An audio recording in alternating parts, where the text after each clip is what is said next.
The Vatican's trial of the century resumed in September after a month-long pause. Accused are Cardinal Angelo Becciu and 9 others of alleged embezzlement of Vatican funds. This past July, the Vatican City's promoter of justice, Alessandro Didi, asked judges to sentence Cardinal Becciu to more than 7 years in prison. This is a landmark case at the Vatican. The last time the Church tried a cardinal for financial crimes was in the 1730s. Edward Pentin is a journalist with EWTN's National Catholic Register and has been following the story closely. Well, this is really the first time that there's been such a major trial regarding the Vatican finances, a trial in the Vatican with Vatican prosecutors. The key person in this trial, of course, is Cardinal Angelo Becciu, the former Sostituto, the Deputy Secretary of State. He is the first cardinal to be tried by lay judges. Cardinals could be tried in the past, but they had to be tried by other cardinals, obviously on permission of the Pope. But this is the first time that lay prosecutors can bring a cardinal to trial. According to the official charge sheet, the cardinal is accused of embezzlement and abuse of office, conspiracy, as well as witness tampering. He's one of 10 people, including prelates, financiers, and high-ranking Vatican officials that are part of an investigation over the purchase of a luxury building in London at 60 Sloane Avenue. While the focus of the trial centers on the London deal, the charges and evidence span years preceding its conclusion. The investigation, triggered by the 2018 acquisition of the building by the Secretariat, has led to the current trial.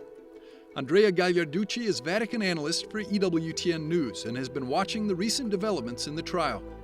The next important hearing will be November 22nd, when the lawyers of Cardinal Becciu will speak.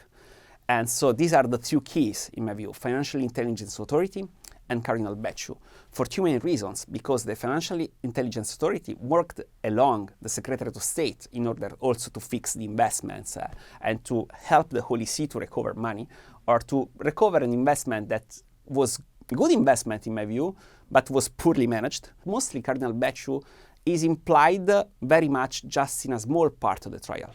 Because for what concerns the London real estate, it just gave the initial okay, but then it was not so suitable anymore. Cardinal Becciu insisted that he had nothing to do with the purchase of the London building, and it was managed by his successor, Archbishop Edgar Peña Parra. The acquisition of the London property, causing a loss of over 100 million euros for the Vatican, was a component of a settlement as the Secretariat disentangled itself from financier Raffaele Mincione. The Secretariat had previously invested around 200 million euros with Mincione in 2014. Cardinal Becciu approved the initial investment, its financing, and the unconventional recording on Vatican balance sheets, all forming part of the prosecution's case. Before the trial, Becciu resisted scrutiny when the Secretariat for the Economy and the Office of the Auditor General sought to audit the Secretariat of State's books for a Curia-wide audit in 2015 and 16.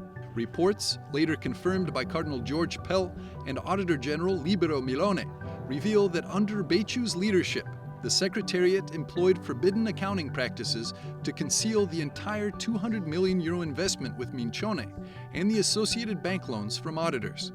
Looking ahead, it's not clear what the outcome will be because of the nature of the Vatican Tribunal.